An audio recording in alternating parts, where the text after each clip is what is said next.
قل هاتوا برهانكم إن كنتم صادقين.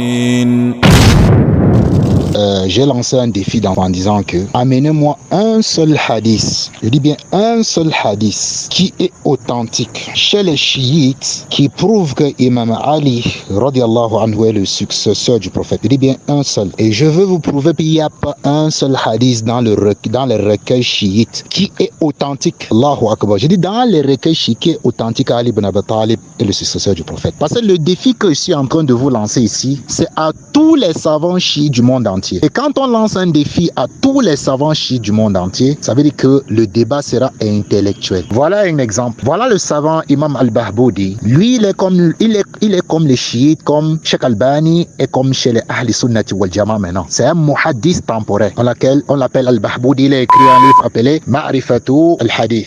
Et lui, Imam al-Bahboudi, pour que tu comprends bien, il a fait le sharh de Usul al-Kafi. Que tu comprends bien. Il a fait le tasihh de Usul al-Kafi. Il a fait le tasihh de beaucoup des hadiths. Tu comprends un peu. Il nous dit quoi? Pour que tu comprends un peu mieux. Il nous fait comprendre que tous les hadiths fi nusus ala a'imma jumla min khayrillaw ou ghayrihi. Ça veut dire que tous les hadiths qui viennent mentionner Imam Ali comme le successeur du prophète sallallahu alayhi wa sallam, Hassan, Hussein, Zainu Abidin, Muhammad al-Baqir, Jafar al-Sadiq, Moussa al-Kazim, jusqu'à Mahdi, c'est le savant chiite qui fait le tasihh des livres hadiths chez les chiites. Parce qu'il est comme les chiites, comme Sheikh Albani et chez les Ahli Sunnati wal Jama'a. Il nous dit quoi? Il dit kulluha, tous ces hadiths-là, masnouna, ont été fabriqués fi ahdi al-ghiba wal khayra, au temps de ghiba wal khayra. Il nous fait comprendre que tous les hadiths qui mentionnent les noms de Ali ibn Abi Talib comme successeur, Hassan, Hussein, Zainu Abidin, Muhammad al-Baqir, Jafar al-Sadiq, Moussa al-Kazim, tous ces hadiths-là sont fabriqués. Il dit bien, sont fabriqués. Lui, quand il dit ça, lui, c'est un muhaddis. Lui, il authentifie les hadiths chez les chiites. Donc, ça veut dire que,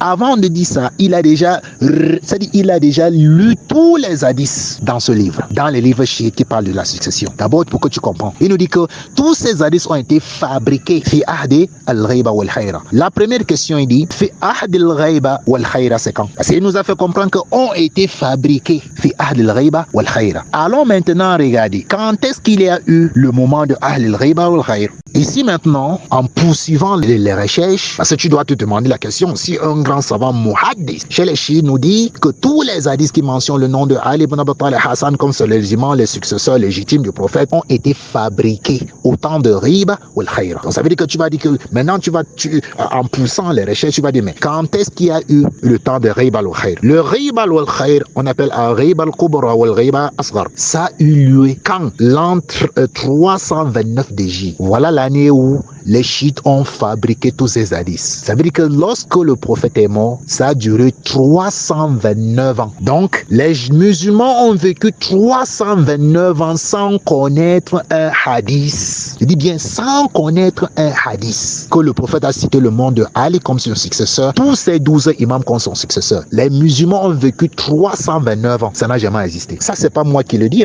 C'est les plus grands savants de chiites qui nous disent. Parce qu'eux, ils savent la vérité. Et c'est un défi que je lance à tous les chiites. بارك الله فيك هذا الحق شكرا ما شاء الله